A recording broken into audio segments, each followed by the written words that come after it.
26 décembre. Apocalypse chapitre 17, versets 1 à 18. L'un de ces anges qui tenant les 7 coupes vint me parler. Viens ici, me dit-il.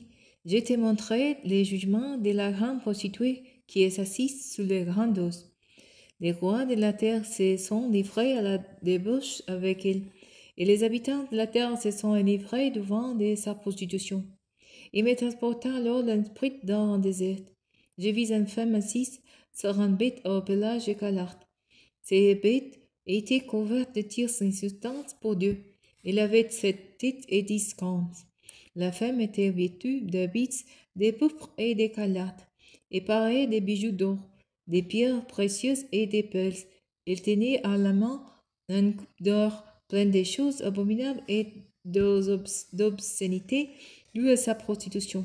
Sous son front, elle portait gravé un nom mystérieux signifiant la grande Babylone, la mère des prostituées et des abominations de la terre. Je vis qu'il était ivre du sang des membres du peuple saint et des démons de Jésus. À sa vue, je fus profondément bouleversé. L'ange me demanda, pourquoi t'étonnais-tu ainsi? Je vais te dévoiler les mystères de la femme et de la bête qui la porte. Ces bêtes ont 7 têtes et 10 cornes. La bête que tu as vue était, il n'est plus. Il va monter l'abîme pour aller à la perdition.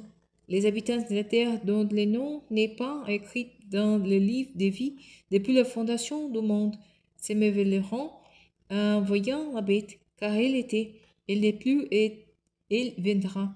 C'est ici qu'il faut une intelligence éclairée par la sagesse.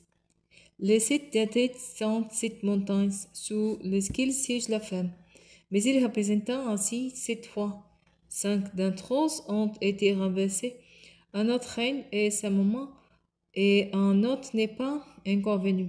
Une fois qu'il sera là, il ne doit rester que peu de temps.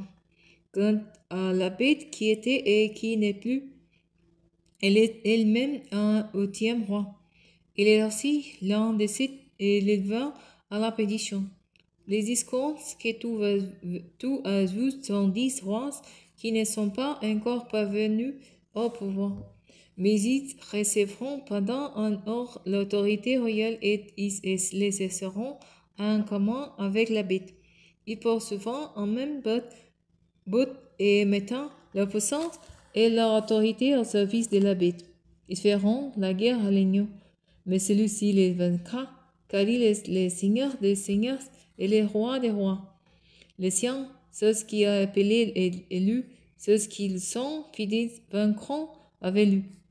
L'ange me dit ensuite, les os que tu as vus, là où est assise la prostituée, représentant des peuples, des foules, des nations et des langues.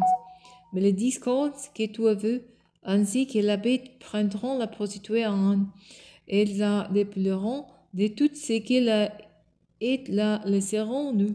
Elles dévoreront ses champs et la consumeront par le feu. Car Dieu leur a inspiré la résolution d'exécuter son propre plan, en faisant cause commune et en mettant le pouvoir royal au service de la bête jusqu'à ce que toutes les décisions de Dieu soient accomplies. Ces femmes que tu as vues représentent la grande ville qui exerce son pouvoir sur tous les souverains du monde.